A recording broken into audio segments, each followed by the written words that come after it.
我孝庄。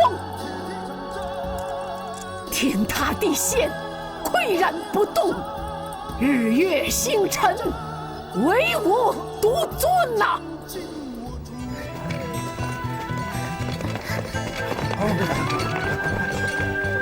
苏妈，你怎么来了？胡太医，怎么回事？胡太医，我有急事禀报太皇太后。在大帐呢。快！老祖宗。谁来了？哦，苏麻呀，丫头啊！老祖宗，哎呀，你瞧瞧这深更半夜的。老祖宗，我有急事要禀报。慢慢说，快端茶，快端茶。哦，来，不着急啊，慢慢说。哦，不急，丫头，慢慢喝。老祖宗，我是……哎，这样啊，咱们到篝火那儿说去啊，走。你们散了。这天塌不下来，瞧把你急的！哎，坐下啊，坐下说。来，老祖宗，皇上出事儿了。皇上出什么事儿了？皇上想提前亲政。明儿个早朝是内臣和外官同朝议政的日子，苏克沙哈大人想借此机会弹劾鳌拜圈地。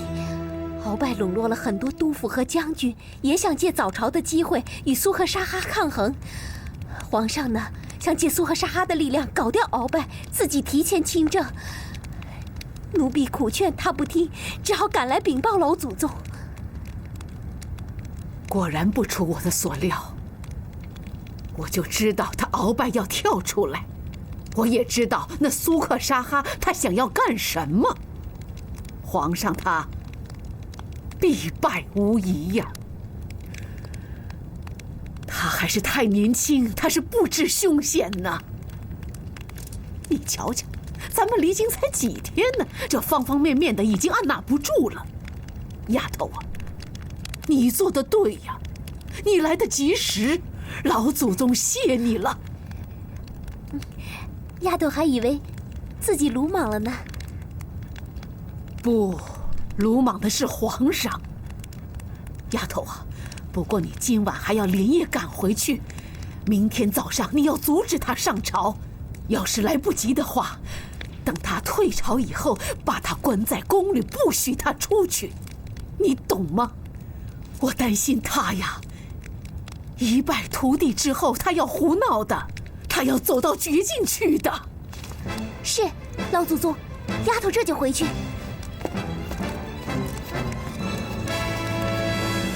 胡公山，奴才在。传我懿旨，拔营回京。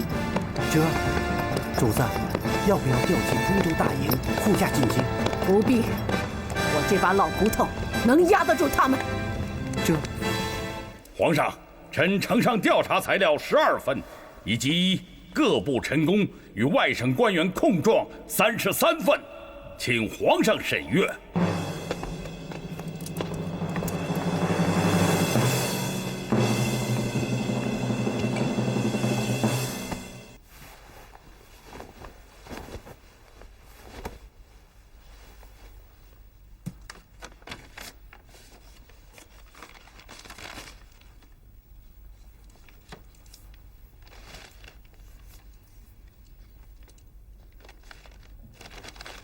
鳌拜，你有什么话要说吗？皇上，老臣不急，老臣劝皇上也不要太着急，等苏克沙哈把话全说完了，老臣再说不迟。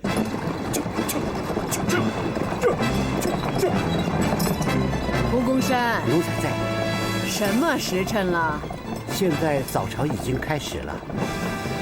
还有多久才能进城呢？还需要1个半时辰，那个时候皇上已经下朝了。你让他们再快点儿。禀主子，车颠得厉害，主子龙体要紧。我撑得住，越快越好。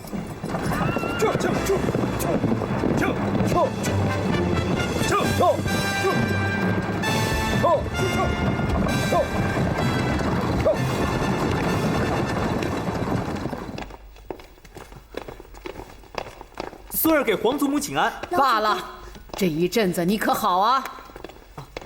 孙儿好。孙儿前一阵子还冒名应试，同天下读书人比了一回，轻轻松松的就得了个探花。听说今儿是同朝议政的日子，朝廷上好吗？皇祖母知道的可真快呀！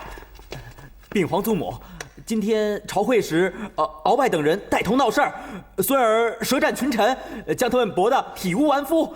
那个鳌拜像烂泥似的跪在孙儿脚前，一个劲儿的磕头赔不是。孙儿说：“你既然知罪了，朕暂时不办你，以观后效。”够了！你臊不臊得慌？你愧不愧得慌？要不是苏麻拉姑，还不知道你要捅出多大的乱子。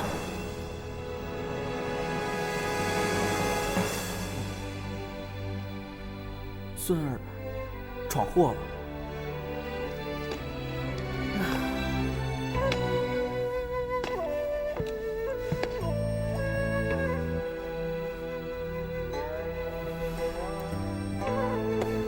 你不觉得你有多么鲁莽？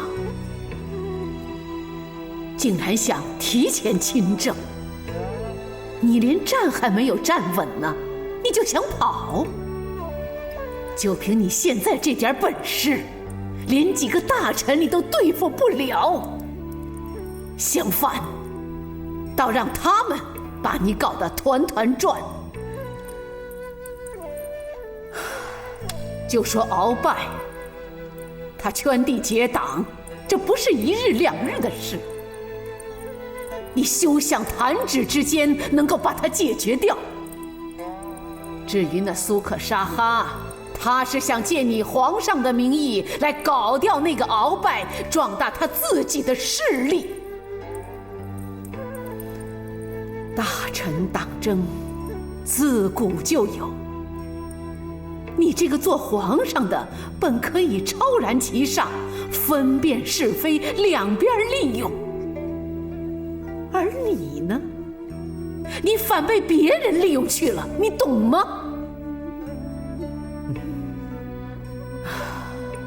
我琢磨着，鳌拜即使没有谋逆之心，他早晚也要让你给逼出来。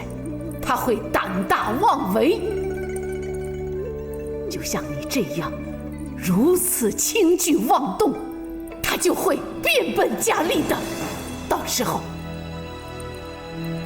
他既有贼心，又有贼胆，你想过吗？哟，三位大人，奴婢有礼了。苏麻拉姑啊，越长越漂亮了。哎，太皇太后在吗？大人真是神通广大，不瞒您说，老祖宗啊刚刚回来，连口茶都没来得及进呢。你给通报一声，说鳌拜几个来给太皇太后和皇上请罪来了。是，请跟我来。好。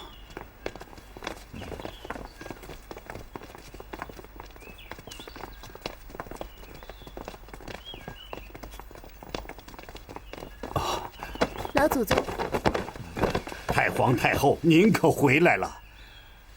今儿同朝议政时，臣一时冲动，竟然忘了君臣之礼，亵渎了龙体。退朝之后，臣愧恨不已，如乱箭穿心。臣特来向太皇太后和皇上请罪，请太皇太后重重的处罚臣，并免除臣辅政之职。我等也向太皇太后请罪。我年纪越来越大了，可是我眼不花耳不聋，想过几年太平日子。哼！你们以为我治不了你们吗？哼！你们以为我们孤儿寡母的那么好欺负？奴才该死！奴才该死！奴才万死难辞其咎！你们给谁磕头呢？我孝庄不领情。鳌拜，你自己打量打量自己，你是不是觉得你自个儿的脖子比皇上的腰还粗啊？请皇上降罪，请皇上降罪，请皇上降罪，请皇上降罪。罢了，平身吧。今天这事儿有你们的罪过，当然也有皇上的不是。可是你们几个做大臣的，明明看见皇上被人利用蒙骗，你们不好好的劝导皇上，还要在外省的督府们面前，在朝廷上大动干戈。你们怎么做朝廷的表率？请问怎么做国家的栋梁？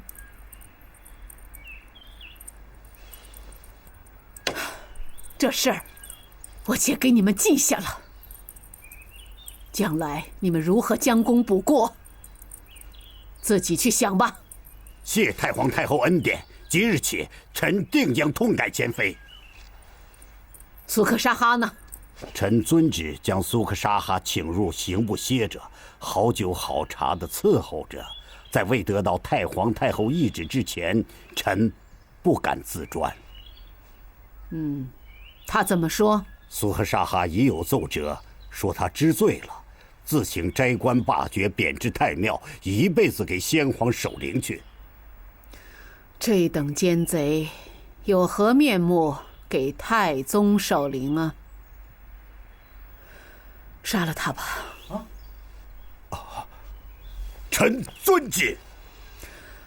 你们都给我退下！我累了。皇祖母，您为何不杀鳌拜？我刚才说过，他鳌拜的脖子比咱们的腰还粗，咱们眼下杀不动他。那您为何要杀苏克沙哈？他是孙儿的忠臣呐！我知道苏克沙哈是忠臣，鳌拜是奸贼。可是目前，奸贼的势力比忠臣的势力大，所以我们只能牺牲忠臣，依着奸贼。我们如果不杀苏克沙哈，他鳌拜就不会放心。我再告诉你，我要用苏克沙哈的人头换天下几个月的太平。皇祖母，您这是枉杀忠良！你要孙儿做个昏君吗？你以前可不是这么教导孙儿的呀。那么，我再教导你一次。等咱们扳倒鳌拜之后，你理应如实昭告天下，说苏克沙哈是鳌拜杀的。他苏克沙哈本来就是个忠臣，你理应要为他平反，给他的子孙后代加官进爵。你懂我说的意思吗？到那个时候，你就被天下人颂为圣主贤君呐，孙儿。当年我为了顺治皇位，委曲求全，化敌为夫。在那样一个漫长的岁月当中，我们母子啊，忍啊，忍啊，一直忍到顺治亲政之后。那是何等残酷的日子！你今日之辱，比起我们当年来，你差远了。难怪先帝爷说，坐在地位上，就如同坐在刀山火海上一样。进来呀！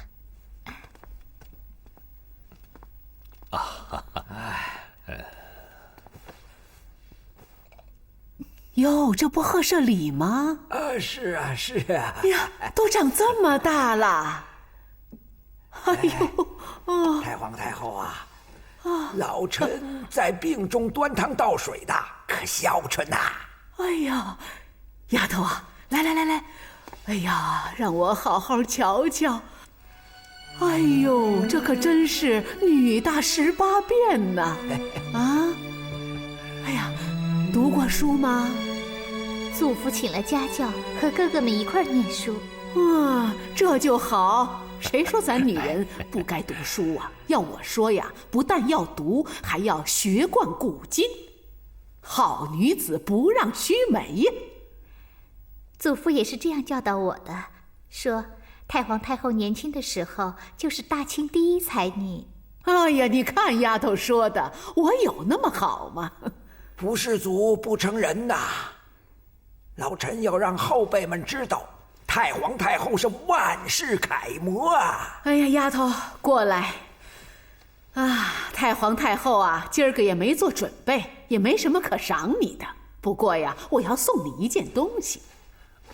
那个这，太皇太后，这可使不得，使不得呀！什么使不得的呀？太皇太后啊，今儿喜欢这丫头。哎呀，还不快谢恩！是啊，谢太皇太后恩典。来，我给你啊，把它，戴上。哎呀，好看啊，喜欢吗？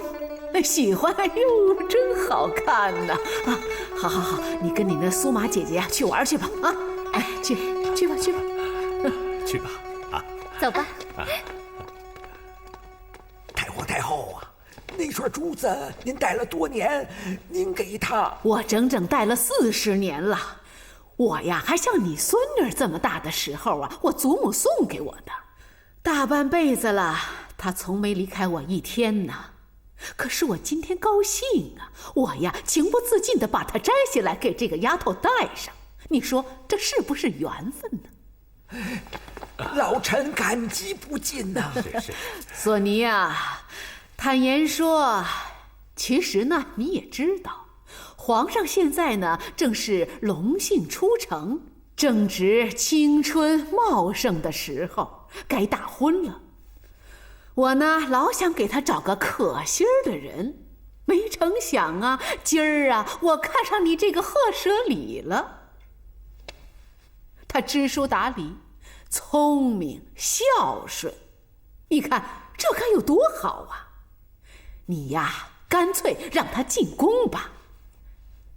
你放心，我会呀把他当成自己的亲孙女一样疼他，不让他当嫔妾，也不让他当妃子，直接册封为正宫皇后。随后呢，你儿子索额图就作为国丈了。你呢，跟我一样，就作为太国丈。臣接懿旨。太皇太后待我家恩重如山。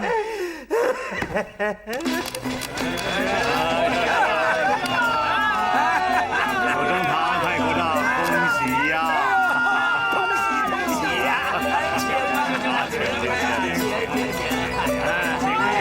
今儿个是贵孙女定亲的日子，送些薄礼，略表催亲呐。有人大人老臣多谢了。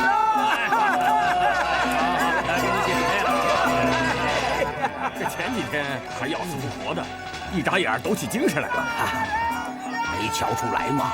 老狐狸呀，要出山了。哎呦，带这么多宝物啊，何苦呢？哎呀，我说鳌拜呀，心到了就成了，何必这么破费呢？微臣只想换皇上一杯喜酒喝。你真客气。哎呦，这么些年呐，你们辅佐皇上也真够辛苦的。哦，你一直是2等公吧？臣是。这么着吧，等皇上大婚之后啊，我晋你为1等公，世袭罔替。谢太皇太后厚恩。还有一个彩头，等皇上大婚的时候啊，我请你做司礼官，让朝廷上上下下都瞧瞧，大臣之间呢和睦相处，君臣之间呢一体同心。者。皇上，老祖宗，说，孙儿不想结婚，为什么呀？孙儿还小。那先帝像你这么大的时候啊，都有皇子了。听说那个鹤舍里长了一张柿饼脸，丑死了。谁这么多嘴呀？真该割他的舌头。你是要江山还是要美人啊？都要。要是两者不能兼得，你要哪个？唉，那顺治就是要美人不要江山，结果怎么样啊？孙儿要江山。这不就对了吗？有了江山还怕没有美人吗？更重要的是，你要是不成婚，你就不能亲政，明白了吗？太皇太后懿旨：帝王承天意，顺民心，行大婚之礼。鹤舍李氏乃索尼之孙，索额图之女也，聪慧孝顺，柔媚秀丽，特立为中宫皇后，母仪天下。您呐，多保重身体呀！是，您也得多保重啊！来，我看看，我这身体还行啊。你看看啊，这一开春啊，这天气就暖和多了啊！太皇太后啊，您呐就等着抱重孙子了。是，那当然了。我这身子骨啊还不错，我是平常闲下来的时候啊，我就侍奉这些花儿什么的。你瞧瞧，那朵墨菊，它就是我栽的，在那儿，哎，在这儿呢。这个，哎，对，好吧。好，赶明儿啊，我还要从南方啊移来一些对，移来一些茉莉花、茶花什么的。我一定要让他们呢在宫里头啊给我开出个模样来不可。对，咱这大秦国什么都应该有。是啊，说的是啊。皇上，快来！啊，哎，爷爷，快来看鱼呀！来呀！哎，啊。你看，那么多呢！也是啊，哎呀，真好！哟，你看看，来，好！哎呀，你看这，是，真不错啊！吃呢！咱已经娶了他孙女了，他怎么还不帮咱们除掉鳌拜啊？哎呦，说些花儿草啊、天气什么的。傻孙子，鳌拜他是死定了。你这个太丈啊，他就是不为咱们着想，他也得为他这个孙女着想，不是？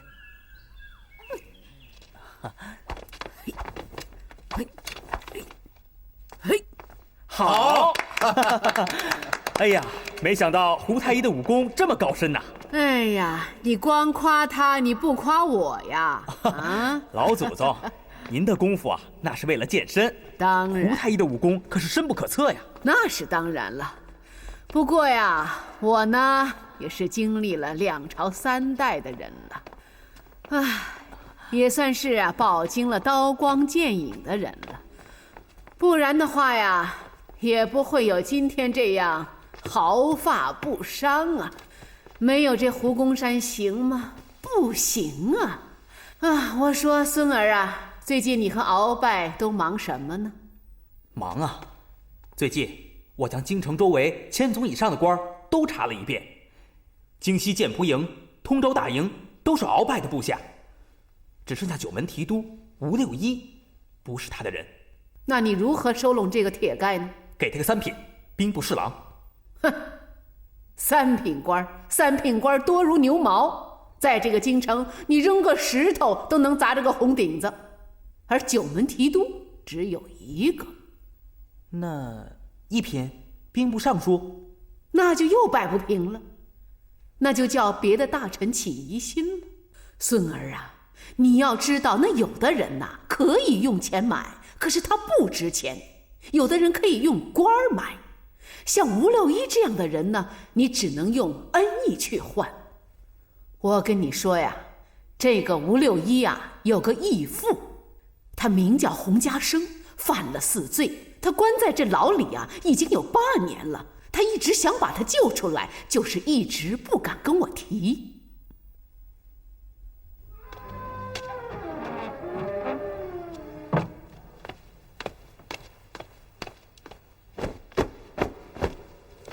皇祖母，起来吧，起来吧，我的孙儿。谢皇祖母。几年前，我就是在这儿劝说你皇阿玛不要弃国出家，你还记得吗？那次我失败了，但是这一次我不想再失败了。孙儿决心已定，不做刘阿斗，不做汉献帝，要当一个堂堂正正的皇上。孙儿特来禀告太皇太宗的在天之灵，表明孙儿除贼护国之意，并祈求天地上苍及祖宗们保佑大清。好，你这样，祖宗们能不高兴吗？孙儿啊，你认准的事，你只管放心大胆的去做。眼下胜负未决，孙儿斗胆，请老祖宗起驾奉天，暂避几日，待孙儿大功告成之后，亲往奉天迎驾。你皇祖母我呀，这辈子见惯了刀光剑影，哪儿也不想去。我就守在这里，陪着列祖列宗，见证咱们的孙儿建不世之功啊！老祖宗，您还是避一避的好，让孙儿放心。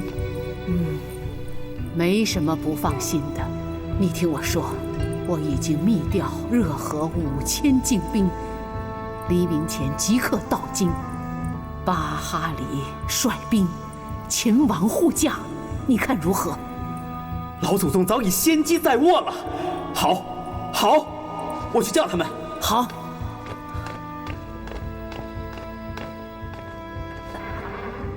你们都进来吧。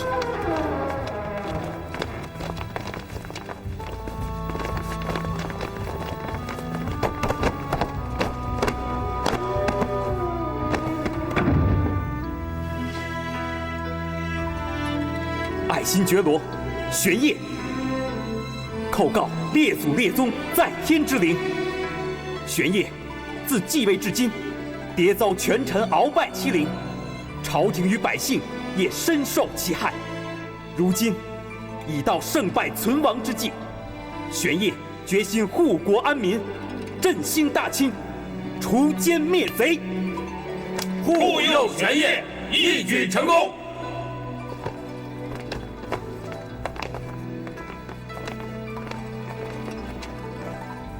请太皇太后辞训。请太皇太后辞训。好啊，我老太婆真是羡慕你们呐！你们个个都是少年英雄。你们知道，你们的皇上已经是稳操胜算，密调热河5万精兵，黎明时即可入城。你们只管大胆的去擒贼，活捉鳌拜。如今呐，我这身子骨上不得马，拉不开弓了。可是啊，我能够给你们摇旗呐喊呢。不过我断定，你们呐，活到我这个岁数，再回头看看，这辈子哪怕只管有那么一回，哪怕只做了那么一件惊天动地的事情，那就没白活。小子们，为了大清，为了你们的前程，跟着你们的皇上去干吧！这拿酒来。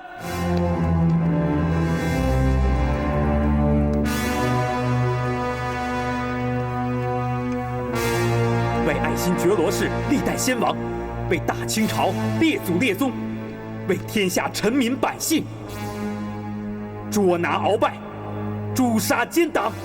捉拿鳌拜，诛杀奸党。干！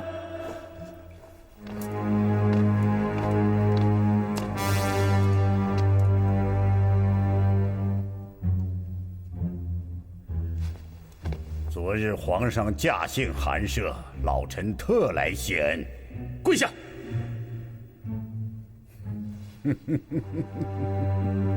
老臣跪了大半辈子了，今儿个请皇上赐老臣免跪。你不问问太皇太后的病吗？孝庄太后无病，皇上倒是有一块心病，这病就是老臣。鳌拜，你欺君罔上，结党乱政，圈地害民，罪无可恕。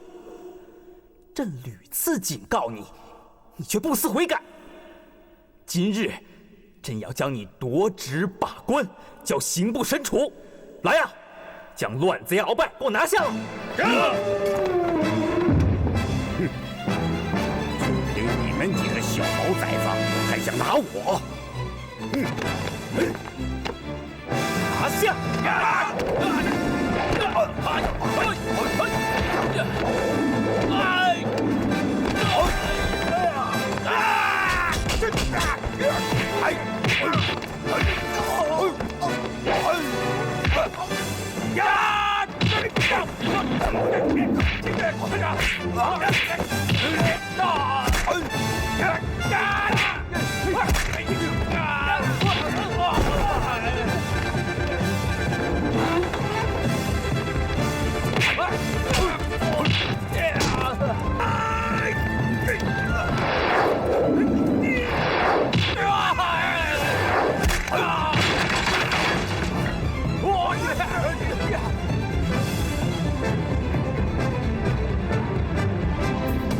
连号炮！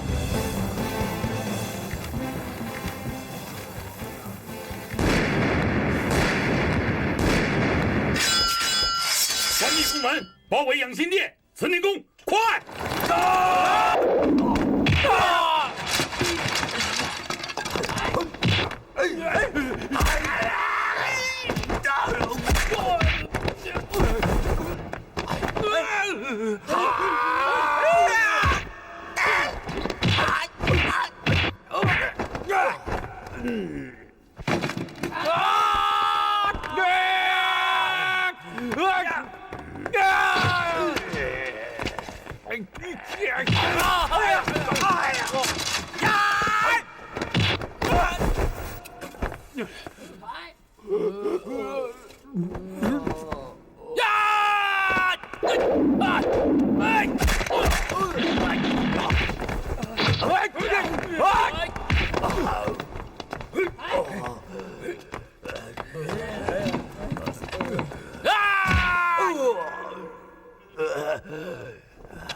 把那几个叛逆带上来。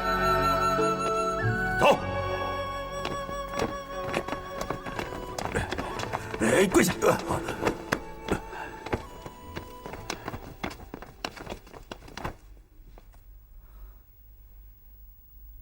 鄂比龙在吗？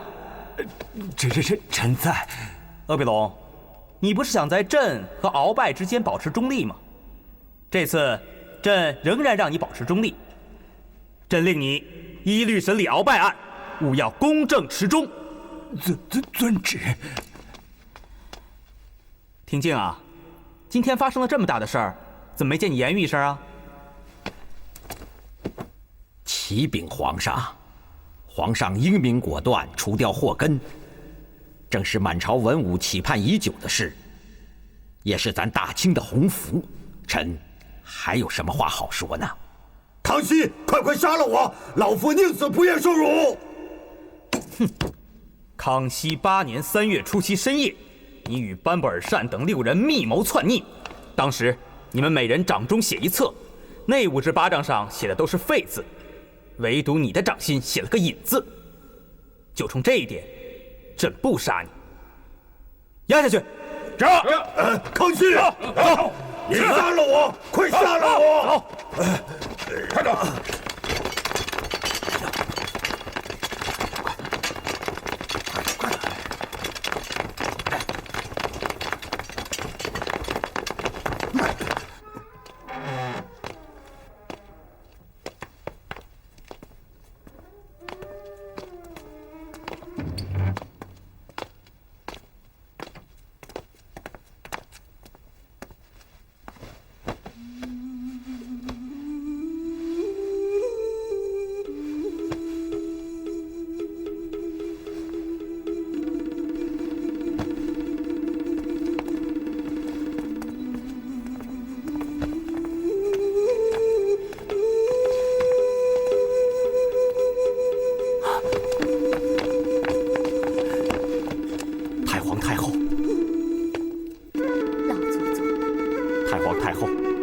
孙儿轻浮自信，酿成大错，致使干戈四起，社稷危亡。孙儿现在才体会到，先帝爷为何不愿做皇帝。先帝爷说的对呀，坐在龙椅上就是坐在刀山火海上。孙儿不配为帝，自请退位，求太皇太后垂帘听政，以止战祸，以安天下。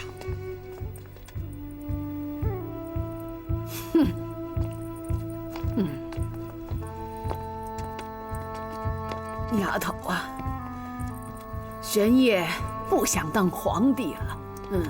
你说这天下人会怎么认为呀？是高兴啊，还是不高兴啊？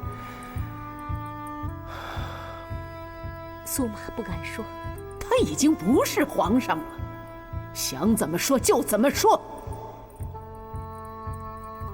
禀老祖宗，丫头非但不高兴，反而又气又恨。主子不做皇帝了，天下不知道会冒出多少人来争帝位。主子是安逸了，可天下将大乱，遭罪的还不是老百姓吗？你听听，你还不如一个女儿家明白，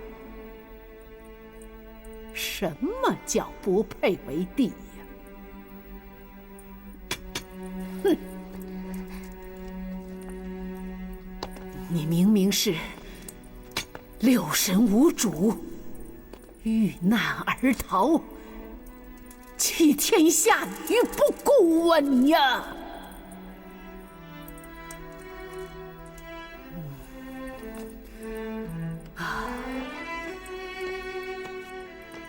不久啊，我的像也会挂上去。再过几十年呐，你的像啊也得挂上去，成了列祖列宗，在你面前跪满了皇子皇孙呢。那个时候，你怎么能够和你的祖宗们并排列位？怎么能够面对你的子孙后代呀？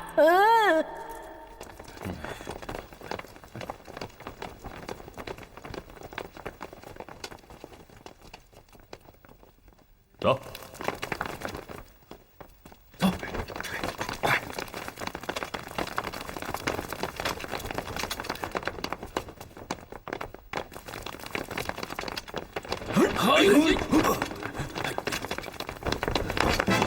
上！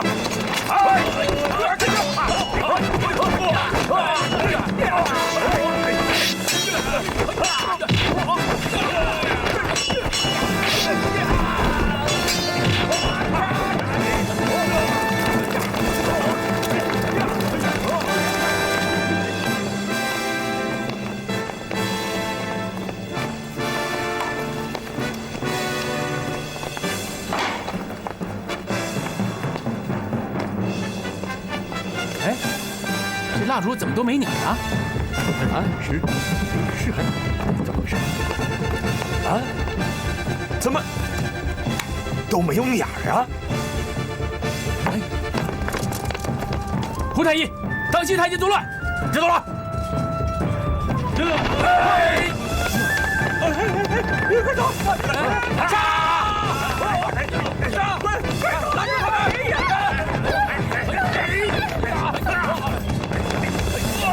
这帮乱贼，给我拿下！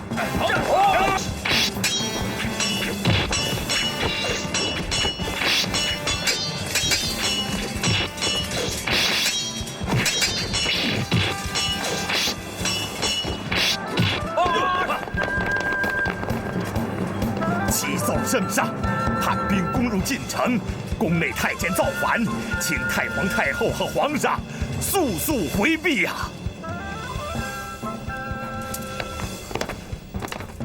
别慌，这些毛贼该怎么办就怎么办，不必再报。这，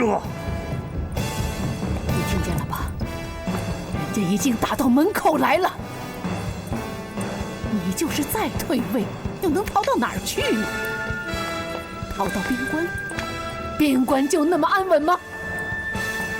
如果他吴三桂真的成了霸业，我们还能够平安一隅吗？列祖列宗血染关山，方才统一天下，难道你就这样拱手相让吗？你皇祖母，叛兵已经到了，你还是先躲。你以为那些危难是在外头？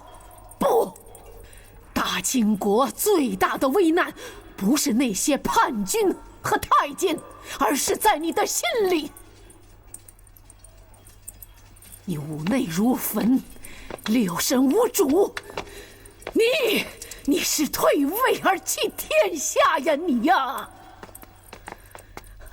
当年你父皇顺治，就是败于自个儿的心魔，才使得半世帝王弃天下而去。难道你也要步其后尘，重蹈覆辙吗？不要学他，要学这些列祖列宗，学你的皇祖母我孝庄。天塌地陷，岿然不动；日月星辰，唯我独尊呐！孙儿啊，你要是想打败吴三桂，首先要打败你自己，懂吗？过来，到祖母这边来。只要咱们祖孙俩不倒下，别说他一个吴三桂，哼，就是他10万个吴三桂，也不在话下。丫头，开门去！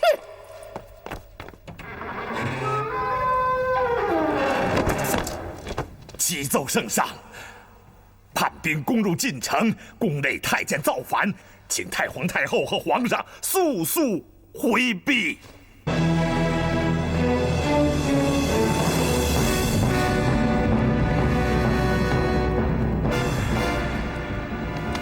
你们大家都听着，撤藩是我孝庄的意思，皇上是按照我的懿旨去办的。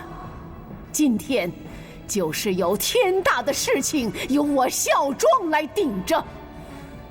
关于撤藩，他吴三桂撤也反，不撤也反，这都是意料之中的事情。大家应该坚信我们的大清是铜铸铁打之江山，只要咱们君臣一心，将士勇猛，定能够歼灭叛敌，永驻江山。列位臣工听旨，国都仍是北京，朕仍是皇上。吾皇万岁万岁！